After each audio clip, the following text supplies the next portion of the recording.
Matt here, and it's time to rip up the streets again with EA's new installment of their skateboarding franchise, Skate 2. For those of you who've played the first Skate, the story continues on. Your character, which you create at the beginning of the game, has just been released from jail to take on the new, and not so improved, new San Vanalona. I say not so improved because the greedy corporation has bought some stock and there's earthquakes that struck and blah blah blah. The story is not important. It's a skating game, for crying out loud.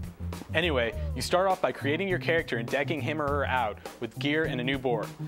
After that, in the tutorial missions, you're pretty much free to do whatever you want. Want to run down pedestrians? Have at it. Feel like hurling yourself down steep hills? Fine.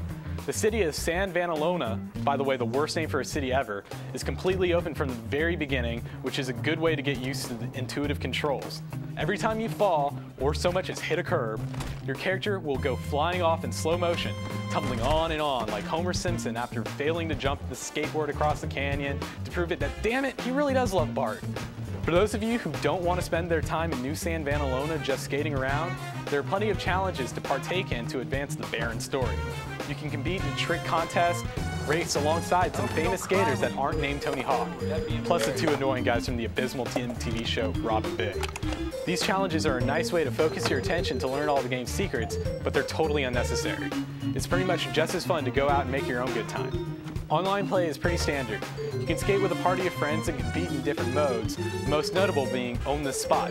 In the Own This Spot mode, players have the opportunity to create their own unique obstacle to be used in trick competitions. It would be a blast to play if creating your own locations didn't feel like moving Legos around without using your fingers. The soundtrack oddly feels really dated with songs we've all heard before. Again, nothing outstanding. Voice acting leaves a lot to be desired, but what can you expect from a bunch of professional skaters whose job it is to make a plank of wood flip around? The graphics are a mixture of hit and miss. The city itself is beautiful and greatly varied with its own distinct sections. Little details are also noticeable, such as the scratches your skater gets after falling multiple times. However, character models look awkward when they're not skating, especially in cutscenes. We did experience some slowdown in the frame rate when going down steep hills at high speeds or during competitions with more than 10 people on screen. This wasn't fixed, and perhaps made even worse after trying to install the game to the hard drive. Other than those situations, the graphics run pretty smoothly. Presentation gets an 8.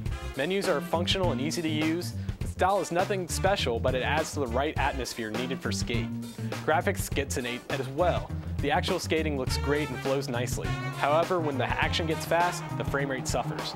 Characters also look awkward in cutscenes at any time they aren't skating. Sound gets a 7. The soundtrack didn't impress much, but the sound effects work nicely, but again, nothing special. Gameplay gets a 9. The flicking controls are really fun, but they can keep you from doing the tricks you want to do. Lasting appeal gets a 7. Online play is really unimpressive, and Skate 2 is sure to come out of the console once you get your hands on some of the bigger titles coming out this summer. Story gets a 4. Story in a skating game is pointless, has always been pointless, and will always be pointless. You're better off pressing A like a madman to get to the actual fun part of the game. All in all, Skate 2 gets a 7.2. Skate 2 is a decent game and the gameplay is fun, but with a little more polish and better online component, Skate 2 could have been truly an awesome game. That's it from me, back to you guys.